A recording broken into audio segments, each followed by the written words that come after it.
Rehefa malalo amin'ny tompo tenin'Andriamanitra zay hoentintsika androany dia tenin'Andriamanitra zay voasoratra any amin'ny Asan'ny Apôstôly toko voalohany 15. Asan'ny Apôstôly toko voalohany 15 dia milaza amin'ny anaran'i Jesosy manao hoe azo ery ianareo amin'ny latsahany fanamasina amin'ny nareo. Izay teny tokana izay no entintsika ho fampianarana androany. Ny zavatra lehibe dia zao: ny andro Pentekosta dia andro tsara ho fantatsika hoe naterahan'ny tempoly n'Andriamanitra. Averiko indray mandeha, ny atao hoe Pentekosta dia fahaterahan'ny tempoly n'Andriamanitra, tsy le fiangonana le trano vato io, fa le olombelona tranon'Andriamanitra. Ny fanontaniana nipetraka dia zao hoe maro zay Pentekosta zay efa nilalovako nilalovanao zay, ary matetika amin'ny zava-doza amin'izy ireny dia le tena tsiron-tsakafo no tadidy, hoe tena nahafinaritra be le fiarahana nitsangatsangana tarisy niaraka tamin'ny fiangonana. Latsapaka ao anatin'ny tena mihitsy aza hoe efa kaiky indray ny Pentekosta izy indray zany no ale. Fa ny zavatra lehibe indrindra dia ny fanontaniana mipetraka hoe Jesosy Kristy nametraka an'le teny. Jaona toko 12 andininy 7 ka hatramin'ny 9. Zao voalazan'i Jesosy rehefa resaka tamin'ny mpianana izy: mahatsara anareo ny fialako ozy, mahatsara anareo ny fialako, raha tsy zay tsy ho avy ny mpananatra dia ny fanahy masina. Safidy sarotra dia sarotra tokoa ny zavatra nanjoan'ny mpianana, satria Jesosy zay fahitany teo anatrehany nandrakariva tamin'izany fotoana zany no milaza hoe mahatsara anareo ny fialako. Izy indray moa no mbola Andriamanitra ao antenaina noho ny hoe izy efa hita maso eo, izy efa nahavita fahagagana be dia be nanangana amin'ny maty, ka nilaza hoe andeha aho fa mahatsara anareo ny fialako. Fa maninona no niteneny mahatsara? Mbola tsaratsara kokoa no teo akaikin'i Jesosy zany ny fahatongavany atao hoe fanahy masina, satria tena le fanahan'Andriamanitra direkta mihitsy no mitoetra ao anatin'ny olona tsirairay avy. Le fanahy zay mipetraka tao amin'ny Jesosy Kristy mihitsy no mitoetra ho tonga amin'ny olona tsirairay avy. Le fanahy le nahatonga an'i Jesosy nilaza ny amin'ny Luka toko 4, Luka 4 verset 18, dia nilaza hoe fanahin'i Jehovah nato amiko, mahatonga hiteny somafary sy ampaherin'ny reraka. Zay zavatra zay zany tsara ho fantatsika hoe le fanahan'Andriamanitra mihitsy ane no avelany ao anatiko sy ao anatinao, no niraisitsika avy tamin'Andriamanitra zay nangatahan'i Jesosy hoe izaho no angataka aminareo mpananatra hafa dia ny fanahy famarinana eo anatrehan'ny ray. Voalazana any amin'ny Jaona toko 17 andininy 9 ka hatramin'ny 17. Io no lazaiko isan'andro hoe ny fanahy masina ao anatin'ny androm-piainanao indray mandeha ihany no andraisanao azy. Indray mandeha, tsisy indroa. Rehefa mandray an' Jesosy ho mpitompo sy mpamonjy ianao, manaiky azy, manaiky ny asan'Andriamanitra zay vita tamin'ny alalan'i Jesosy teo amin'ny hazo fijaliana, dia nomen'Andriamanitra anao ny fanan'Andriamanitra.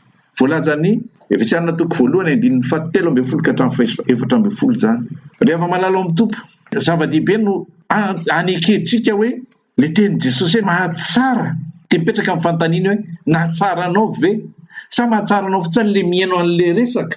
Fa inona kosa ny vokany le fanahy masina ao anatinao? Tsara ovy tsara ny tenin'ny Jehovah raintsika any amin'ny Ezekela toko 4:30, Ezekela 36 verset 25-27 hoe ho fafazako rano madio ianareo ozy izy, ho fafazako rano madio ary ho soloko fonofony fonareo, ny fovatonareo, dia avy eo maninona? Ny fanahiko no ataoko ao anatinareo.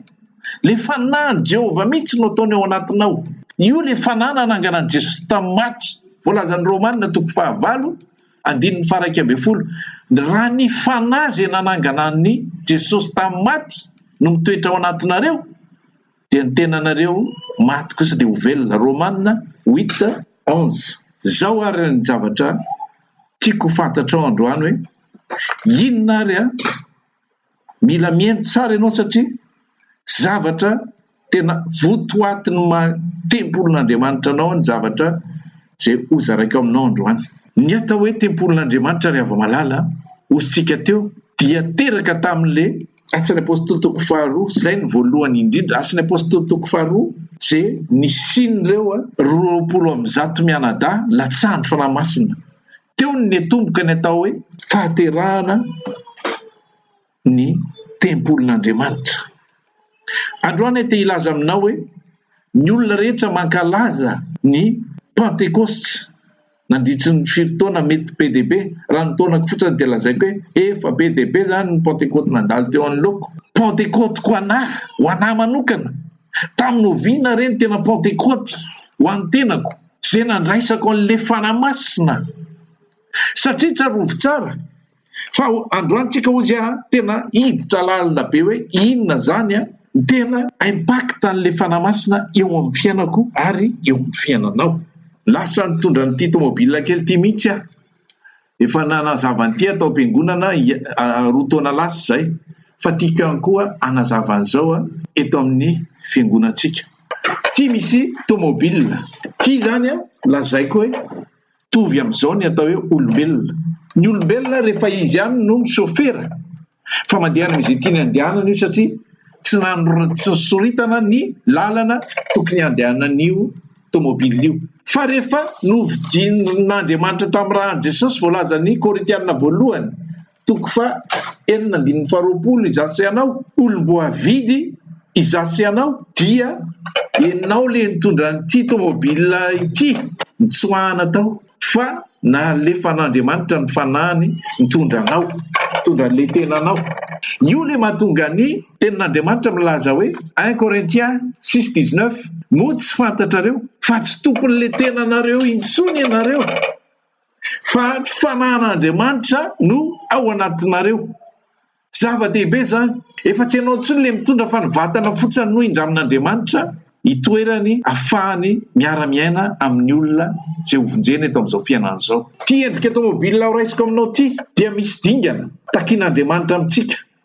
Tsy hoe nalainy le fanahany dia napetrany tao dia samy miala mipetraka eo fotsiny io, dia andeha fotsiny le tomobile. Tsy mihetsika ny tomobile, tsy mihetsika ny tomobile, satria voalohany indrindra eny ary ozy hoe ty tomobile ty dia endrika tsika olombelona. Ozy mantsy anareo hoe tsika kristianina dia nampitahana amin'ity prototype zasy anao, efa le fanamasina no mibaiko eo amin'ny volant. Fa ny zavatra tsara ho fantatsika dia zao hoe inona no symbole ny pneu anankiefatra reto. Ty vatantsika ty zany natao hoe tempolin'Andriamanitra, dia ny pneu voalohany fa misy zavatra takian'Andriamanitra ahafahan'le fanamasina miasa mba ahafahan'le tempolin'Andriamanitra androso. Fa tsy hoe tempolin'Andriamanitra petraka fotsiny ambony dabilio ianao, atonga ny tempolin'Andriamanitra velona. Ty pneu voalohany ty ny anarana io ataontsika hoe fiarahana mivavaka. Fa maninona no tsy maintsy miara mivavaka, satria Paoly mihitsy no lazan'izany Hébreu 10:15-20, aza mahafoy ozy ny fiarahantsika mivavaka toy ny fanao an'ny sasany. Na aiza misy fohivorim-bavaka tianao alea dia tsy tokony afoitsika.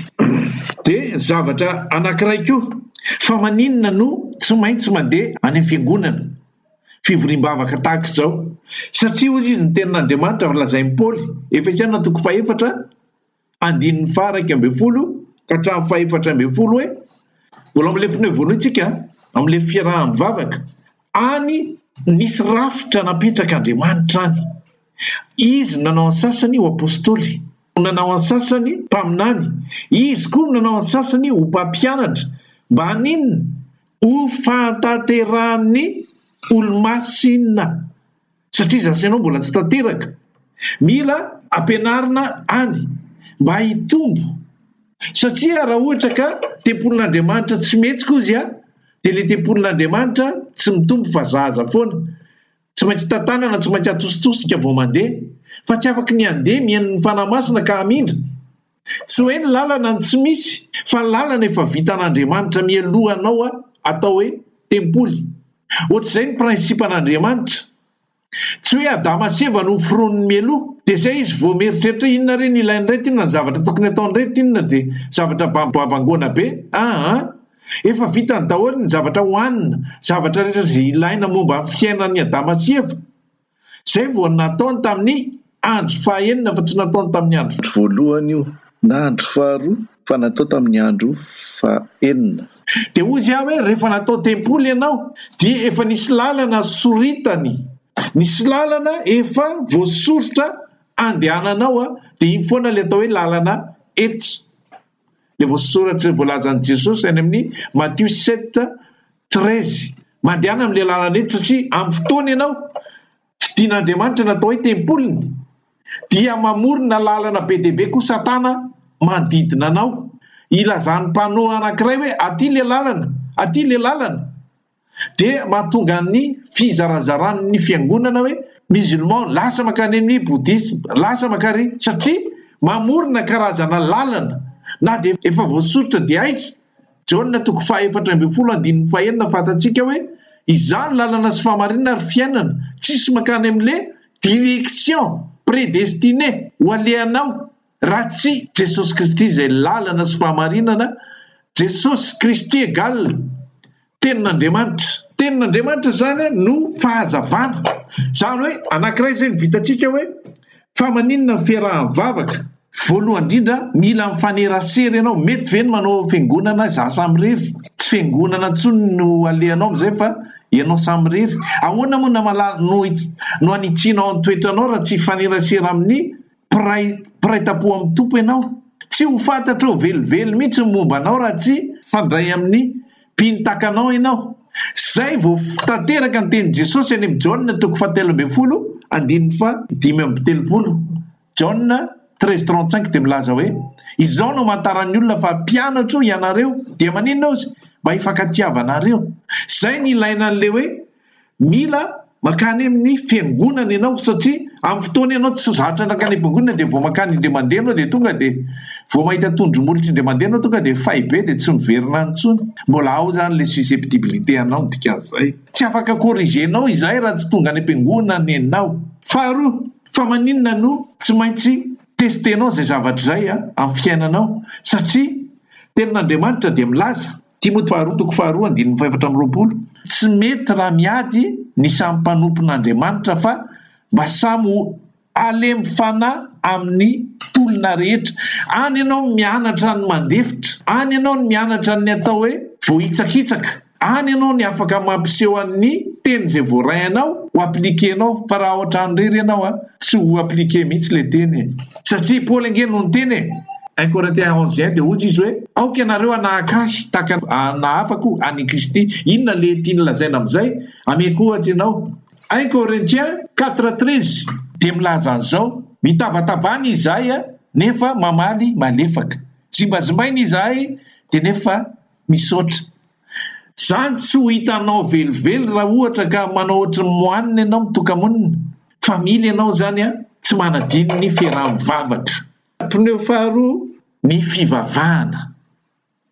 Io tena zavatra tokony ho tsapan'ny kristianina hoe le fivavahana tsy le hoe fangatahana zay ilaina akory, fa le fivavahana dia firesahana. Le fivavahana dia oxygène. Tena ohatrany ianao miaina zany dia mila oxygène, mila vavaka. Matetika isika tsy fantatra ianao fa nazara nanao an'izany mahavita amin'ny resaka amin'olona amin'ny telefônina mety adiny 2 adiny 3 eo sady mikovanivany dia rehefa antaniana hoe inona moa ny tena zavatra votoantiny tena nyresahana dia inona ny zavatra lazaina, on parle de tout et de rien. Fa maninona rehefa mivavaka ahako tsy androko mihitsy avitan'le amenina. Nefa tadio tsara fa le samy communication virtuelle daholo ireo. Tsy andronao zay avitana na ataoko hoe mandeha misy olona mivavaka amin'ny sakafo dia ianao reraka be miondrika sady efa nona be le rangainy mivavaka adiny 100. Nefa zay mba vavaka kely ataoko hoe raha be indrindra angamba ataoko hoe 10 minitra dia efa be dia be no migonongonona, tena tsy mba mahatsapa mihitsy le rangainy fa nona ny olona tena lava loatra mihitsy zavatra resahana. Nefa rehefa tena dinihana efa mahatratra ny teny zany tsy hoe miteny olona na miteny ina fa ny teny efa tratran'izany mihitsy. Tsy andro zay tokavany amena na mandeha any am-piangonana taloha tsaroky tsara mihitsy vao mandeha hoe andray nitsodrano, tena fifaliana mihitsy zany. Andray nitsodrano tapitra amin'ny fiangonana amin'ny fotoam-bavaka. Zay tsika olombelona, fa tsika kosa zany amin'ity le hoe tempoly hafa noho zay ny fijery. satry foana nifandray amin'le fanahy an'Andriamanitra. Satria maninona no teneniko an'izay, le fanahy an'Andriamanitra io ange no GPS le fanahy an'Andriamanitra io ange no nomeny antsika mba hahafahantsika mifandray aminy ozy izy ny Korintiana voalohany 1 Corinthiens 2:12 tsy nandray fanahin'izao tontolo zao tsika ozy izy fa fanahy avy amin'Andriamanitra ahafantarantsika an'izay zavatra omen'Andriamanitra ho antsika. Nandray fanahin'Andriamanitra ianao mba hicommuniquenao direct amin'Andriamanitra. Tadio tsara fa ny rôlina Jesosy Kristy ane teo amin'ny hazo fijaliana dia nampihavana ny mpanota amin'Andriamanitra. Voalaza ny Efesiana 2:4 zany, ary nampihavana antsika amin'Andriamanitra ray. Nampihavana dia rehefa vita ny mission dia aiza izy nandeha petraka any amin'ny tarakavanan'Andriamanitra ray. Amin'izao fotoan'izao ny zavatra tsara ho fantatsika dia efa intelo zany Andriamanitra niasa tamin'izao fiainan'izao. Voalohany le Andriamanitra ray mihitsy no nandeha tamin'ny andron'ny testamenta taloha, faharoa naniraka ny zanany izy, dia amin'izao faran'izao naniraka ny fanahiny indray izy. Le teniny moa zany le hoe naniraka ny teniny tonga nofo dia Jesosy Kristy zany le beboly mihitsy. Zavatra tsara ho fantatsika dia hoe io zany ampizara ho an'ny tsirairay, ampizara ho an'ny tsirairay satria mahatsara anareo fialako 240 lany teo. Tsy maintsy mifanaraka manao groupe eny foana zay ale ary miaraka foana satria te ho eo Jesosy alao foana ianao eo, satria namoaka devoly indray mandeha tsy natafavoaka fa hafa ihany Jesosy miaraka aminay, tena manana force be zay. Any ka rehefa maty Jesosy lavindreo tsy fantatra izany ozy izy Petera. Mivavaka ozy dia fiainan'ny kristianina. Ahoana ny voalazany Tesalonianina voalohany 5:17 1 Thessaloniciens 5:17 mivavaka aza mitsahatra, mivavaka aza mitsahatra. Amin'ny fotoana ianao tsy mivavaka, le communication io ohatrantsika misy connecte amin'ny Facebook io, hoe rehefa manam-potoana zany eny an-dalana na eny amin'ny lalana rereny ianao dia mizahara mihitsy fampiresaka amin'Andriamanitra.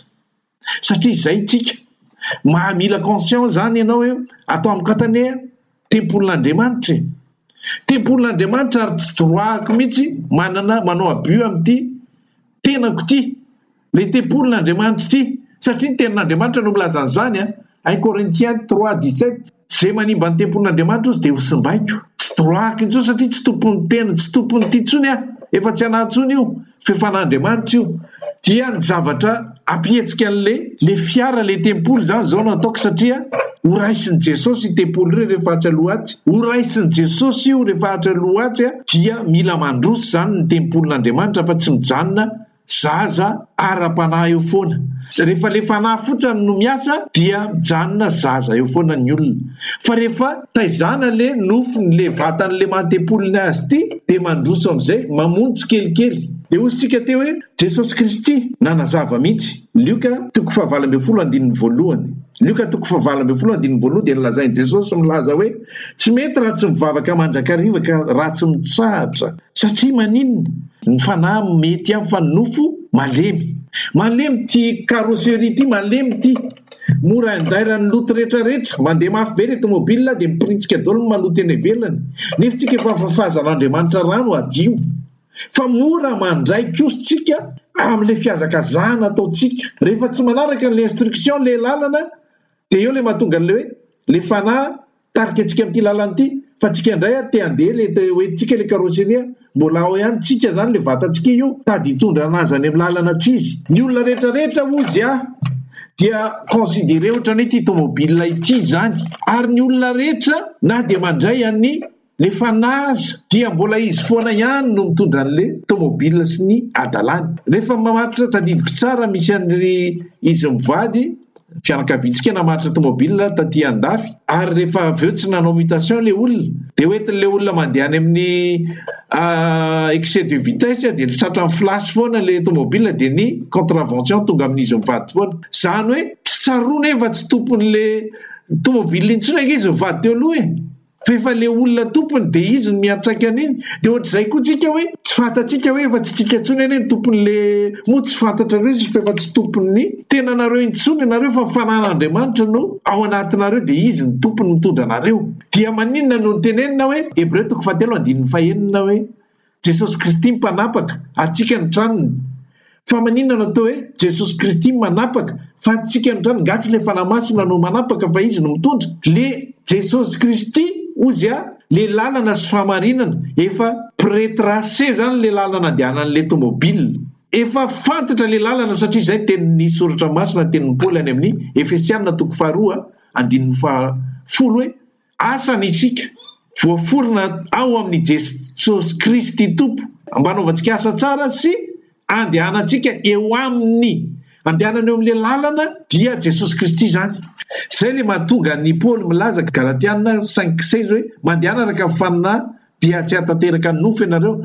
fa nofo mieritreritra hoe zay rehetra alehany satria manana fanahy izy dia mety foana rehefa manana fanahy izy dia mieritreritra hoe non tsy manota raha manao an'ity satria efa nidivony raha Jesosy ahoana izy ny obolana 2:15 ny olona mihevitra ny lalana ho mahitsy kanefa ozy izy lalana mivarina ho any amin'ny fahaverezana zay mahatonga ny hoe Andriamanitra nefa nahasorotra an'io Salamo 119:105 dia milaza hoe fanino tongotsy fiteninao le teny ozy koa dia Jesosy nefa voasorotra andehanantsika satria izy lalana sy fahamarinana mandeha ao ambonin'io ianao dia marina zay ary mandeha amboniny ianao dia makany mizotra makany amin'ny fiainana zay fa rehefa mivoaka orin'io lalana io orpiste ianao dia mivarina any amin'ny fahaverezana zay fa tsisy an'izany hoe tsika le principe an'Andriamanitra mitovy foana libre arbitre marina hoe fa ao anatintsika le fanan'Andriamanitra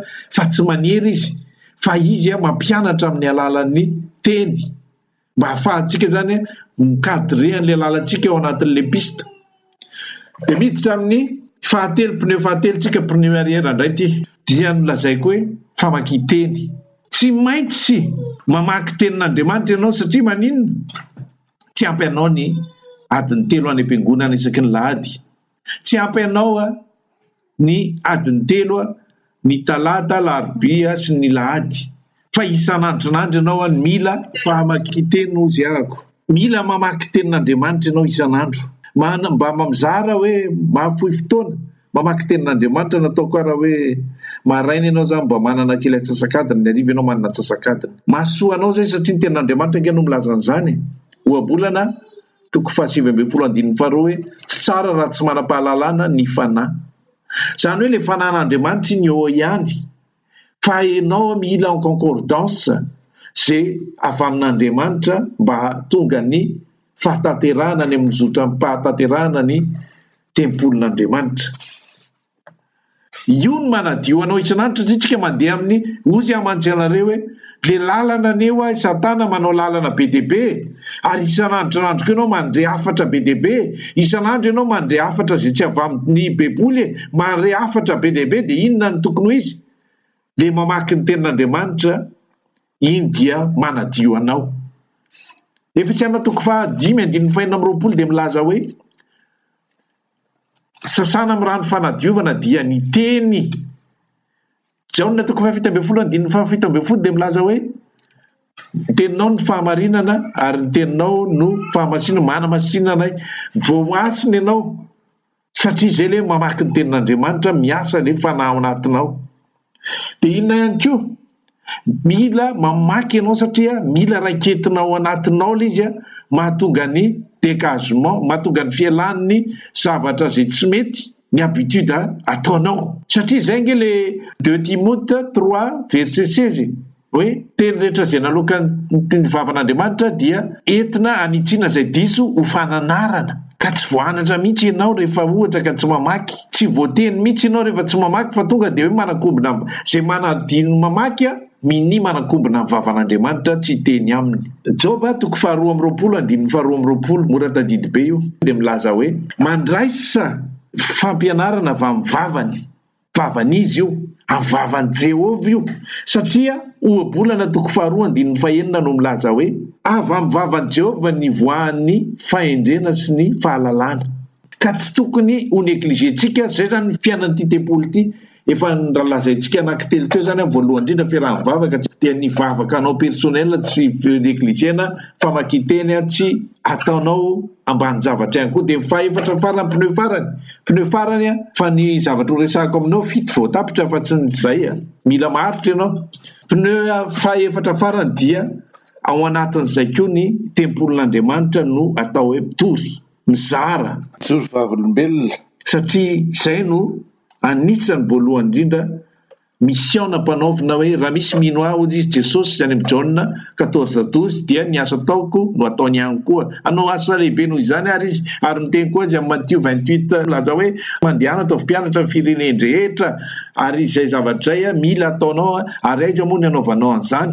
Amin'ny lahady ianao la mihaino fampianarana, amin'ny andavanandro ianao miasa, aiza nanaovanao an'izany? Tsisy resaka fotoana io fa ozy izy ny 2 Timothée 4:2 dia milaza hoe mitoriana amin'ny fotoana na tsy amin'ny fotoana. Zay zany tsika zay ary tsy maintsy ataontsika zay satria inona ny antony? Tsy nanankina intsony Andriamanitra hoe Jesosy ety ambonin'ny tany nandeha nirahany an'ilay lazany hoe isy ny farany, fa anjarako sy anjaranao zany hoe no mamita sy mahavita ny mission mba hahatongavan'ny andro farany. Satria ahoana? Matthieu 24:14 dia milaza hoe hotoriana amin'izao tontolo izao izy ny filazantsara n'inona ny famonjena vao tonga ny farany. Le tomobile zany eo io vita aloha zay ny pneu, efa mipetaka amin'ny pneu anankiefatra zay, efa mipetraka amin'ny ao anatin'ny tomobile ny chauffeur dia mifanahy masina, efa mipetraka ihany koa ny lalana nefa tadidio tsara. Fa itsika ao anatin'izao tontolo izao anaty fahamaizinana, ao anatin'ny fahamaizinana no misy ny tempoly. Mila mirehitra ny jironao zany, mila mirehitra le jiron'le tempolinao, le jiro voalohany indrindra mila mirehitra io satria raha tsy zay tsy hitanao le lalana efa voasosotra. Ary rehefa mirehitra io dia ny olona ao anaty maizina tokony hovonjena koa mahita an'io, ny olona ao anaty maizina ihany koa mahita an'io hoe ary tao mandeha le tempoly ry nefa zavatra anaty maizina fa tsika tao samy mandeha midona daholo ihany fa tsisy mazava. Fa izasy anao no lasa modely. Zay le lazain'i Jesosy hoe ianareo ny fahazavan'izao tontolo izao tahaka ny tanàna miorina ny tapitendrombohitra tsy azo afenina. Matthieu 5:14. Kosa ny momba ny ratsy fanahy izay tsy manana ny fanahy masina. Job 9:15 dia milaza hoe ho faty ny jirony ratsy fanahy. Ho faty dia rehefa maty izy dia midofotra foana. Mety mahita mangirana kely izy dia midofotra foana. Misy ny sasany matazan-davitra n'le lalam-pamonjena le mazava dia tsy mety hiditra mihitsy ao anatin'le, tsy mety hametaka amin'ny pneu mihitsy satria mbola mahafinaritra ny mazava any dia miditra kely rehefa misy problema dia tsofoka kely amin'le lalam-pahazavana dia mivoaka indray rehefa azony izay ilainy. Fa tsy mety satria be dia be le critère an'ity tomobile ity, be dia be ny zavatra takina amin'ity, fa mianatranatra endrika tempoly eo fotsiny izy fa mbola mijanona ao anatin'ny famaizinana any ka mazava vetivety fotsiny izy dia mitomboka ihany indray.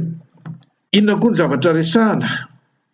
Jiro zay ny jerevantsika dia io jiro io koa nefa mirehitra mahita zany io le lalana fa le tomobile tsy mihetsika, mbola tsy mihetsika, mbola tsy mamelona ny contact mihitsy io, ny ratsy feno le critère tsy afaka mamindry io tomobile io. Le tempolinao efa mijanona zaza eo am-piangonana eo foana ianao na 20 taona na 30 taona dia mitovy aminao tamin'ny vao nandrain'i Jesosy ihany, fa tsy mety tonga amin'le tanjona tadiavin'Andriamanitra anao dia mitovy amin'ny ohatra ny fahalebiazan'i Kristy.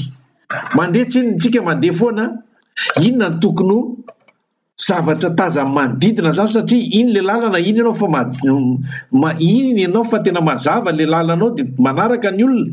Misy maka eny an-jorom-bala fotsiny manaraka anao, manaraka mba manenjika ny tômôbilina fa tsy mety hiditra amin'le lalana izy, fa satria misy zavatra hitana hoe misy tsy mandeha ny zavatra ataonao, misy tsy mety. Fa ny zavatra tenenin'ny tompo amintsika dia zao hoe Timothée 2:4 aoka tsisy olona anao tsinitsinina anao noho ny atanoranao, fa aoka kosa ho tonga fianarana ho an'ny mino ianao amin'inona? Amin'ny fiteny, amin'ny fitondran-tena, amin'ny fitiavana, amin'ny finoana, amin'ny fahadiovana. Satria hitan'ny olona hoe iny tao mandeha amin'le mazava ihany fa tao zavatra ataony ato ambadika ato ohatran'ny tao be tsisy dikany. Dia tsisy mandroso le olona fa alohan'le olona mody manaraka aminao enoeneny fotsiny mba tsy miditra lalina tsy hiditra lalinako zavatra taza masoko zavatra ohatran'izao fa tsika prototype ozy rehefa natao karazana modela manokana ianao dia modela tena hita hoe iasan'ny fanahy n'Andriamanitra. Dia inona ihany koa ny zavatra anankiray mampandeha an'io fiara io. Ny fiara tsy mandeha raha tsy misy ny atao hoe carburant. Tsy mandeha ny fiara raha tsy misy ny carburant mampihetsika moteur mba hampandroso an'io. Représenter inona ny carburant raha ianao le tempoly. Zavatra rehetra tsy misy inona azonao atao, carburant égale finoana. Hébreu 10:7. Ny olo-marina dia velon'ny finoana fa tsy sitraky mifoky raha miembotra izy zany. Raha manao marsarera zany mila mino ianao zany voalohany indrindra ny finoanao dia mino ianao fa misy Andriamanitra mivolazany Hébreu 11:6. Misy zany le Andriamanitra nametraka amin'ny fanahiny ao anatinao satria en connexion aminazy ianao. Le finoana io no mampihetsika anao satria Satana mandefa zavona mba ho faty le jironao tsy hatazana le zavatra rehetra iny ka iny tsy afaka anao aninina anao satria ianao le vatana, ianao le tempoly. Ny fanahy masina tsy afaka miala ao satria izy ao anatinao. Fa inona ny zavatra edivanao amin'iny? Jaona 1:5-4. Tsika dia avy amin'Andriamanitra efa naresy izao tontolo izao izy ary ny fitaovana hoentintsika andresena izao tontolo izao dia ninona? Ny finoantsika. Zay mahatonga le finoana zany tsy maintsy velomina. Zay le tenen'ny Paoly hatrany hoe 1 Timothée 6:12 miadia ny ady tsara ny finoana azony mafy ny fiainana mandrakizay satria le finoana mila edinao mafy dia mafy mba tsy ho isin'le hoe carburant tapitra eny tena ianao. Tsaroviny tenin'ny Petera milaza hoe ho an'ny lova tsy mety simba tsy misy loto mety levina voatahirana an-danitra ho anareo izay arova ny herin'Andriamanitra amin'ny finoana ho amin'ny famonjena efa vonona seho any parany. Petera 1:2-4-5. Dia inona dikan'izay? Le fanan'Andriamanitra no mamindrehatra azy avy ao anatinao ao. Salamo 19:20. Mampirehitra ny jiroko Jehova. Mampirehitra ny jironao izy mba hahatonga ny lalanao azava. Fa indro ny aizina manarona ny tany ary ny aizim-pito manarona ny firenena fa aminao kosa no ipisahan'i Jehova ary aminao no isehoan'ny voninahiny. Isaia 2:2.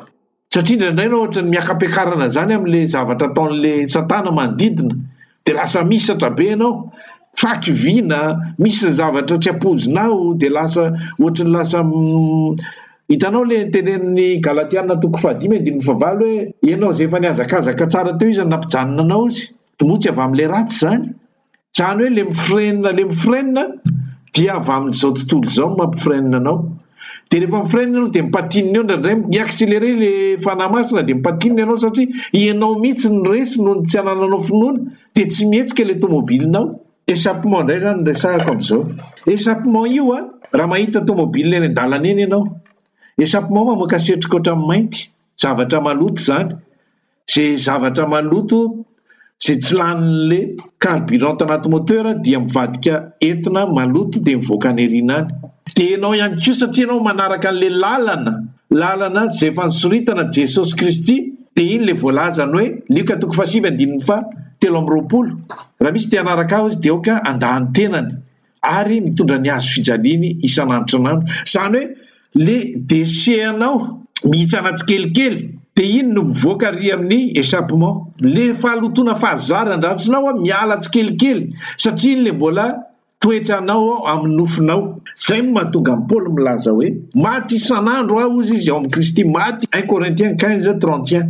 Isan'andro dia maty foana ny zavatra fiainana taloha satria mandeha amin'izay ny tomobilinanao. Rehefa tanteraka izay rehetrarehetra izay dia le Andriamanitra amin'izay ny miasa tanteraka le hoe Exodus 14:14 hoe ianareo angina na dia misy mitsingidingidina reny amin'ny lalana manamaizina anao dia izany ho iadinareo, zany hoe ahoana le iadin'i Jehova. Isaia 45:2 hoe zaho izy mialoha lalana anareo andravina ny kitotoana rehetra eo anoloananao. Androany ny fanontaniana dia mipetraka ho famaranana ny toriteny dia hoe raha ianao ve zany le tomobile tadiova tsy tsy adalako ny misy an'ity zavatra ity zavatra otra misy fitarihana ty ny safidiko mihitsy raha mividy an'ity tomobile kely ity io le fitarihana io dia fitarihanao ny ankonanao, misy ao anankiray zany fitarihanao ny ankonanao anaraka anao fa tsy hoe libéré rery ianao dia mikopa tanana rery rendrika ny sasany fa ianao fifaliana ho anao rery fa dia zay ny antony nandehanan'ity tomobile antsika ity dia voninahitra ao an'Andriamanitra irery ihany. Amen.